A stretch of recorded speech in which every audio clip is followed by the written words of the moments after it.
Hi, this is James Melendez, James the Wine Guy, here to share and celebrate this wine with you today. This is a very iconic producer. This is David Bruce, Santa Cruz Mountains, 2003 Pinot Noir, estate bottled, and a bottle number here, A4305. And surprise, this is 14.9% alcohol content, which I often have said before, Pinot Noir just does not handle its alcohol well. But for whatever reason, that alcohol content is contained masterfully in this bottle. Really surprised at that. I love Santa Cruz Mountains and have not really had a great tour in terms of visiting a lot of wineries in the area, but I will do that this year, or if not early next year. To me, it's just, and I live in San Francisco, so it's so close, and yet not always easy to get to depending on the winery.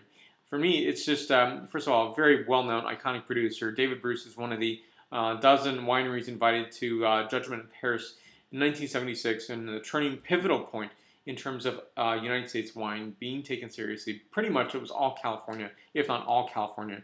And I think that is really the testament that, and it's also, when you think about it too, Santa Cruz Mountains gets lost in the shuffle of other better well-known AVAs. Not to say Santa Cruz Mountains is not have its own on its own recognition point, but it gets lost in terms of the Napa Valley, and it's all sub-AVAs that really are highly recognized or coveted. Santa Cruz Mountains should be just as coveted. I think just, first of all, it's a big, big area with a very small area that can actually produce wine grapes. Obviously, it says mountains, and it is. But definitely, you get the higher elevation. You get a sense of coolness at night, breeze and fog from the Pacific, and that's a really great combination for the many wine grapes that grow in this region, including Pinot Noir, which is highly associated with this area, as well as Chardonnay and other varietals as well. Now, for me, I was skeptical. I opened this up and I thought, oh, I don't know. 2003, it either didn't survive, it's on its last legs, or that the alcohol was just so intense that it just takes over and diminishes all flavor characteristics. But I was surprised. So I'll take a taste and give you some direct feedback on this wine.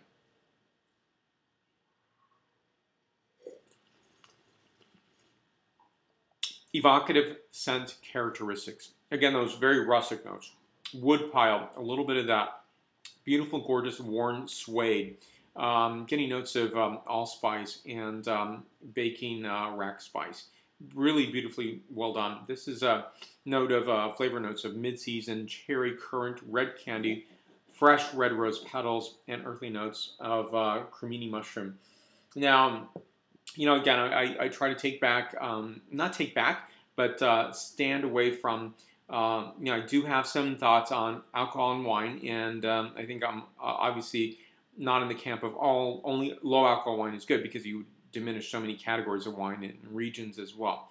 But for me, this is one where I just had to stand back and say, okay, first of all, this one's a 9.0 out of a 10.0 scale. If I was probably harshly criticizing it in terms of its, or overly critical, that's probably the best way of saying that, then it would have a lower ranking. But recognizing its ability to stand up to that is really hard to do.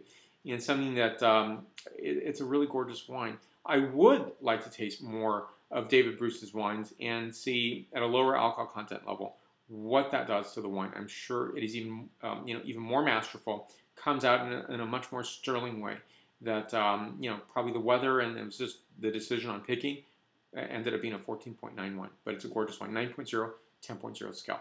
For more wine reviews, please go to jamesthewineguy.com. Please subscribe to my videos on YouTube, Facebook, Twitter, Vimeo, Google+, Pinterest. Salud.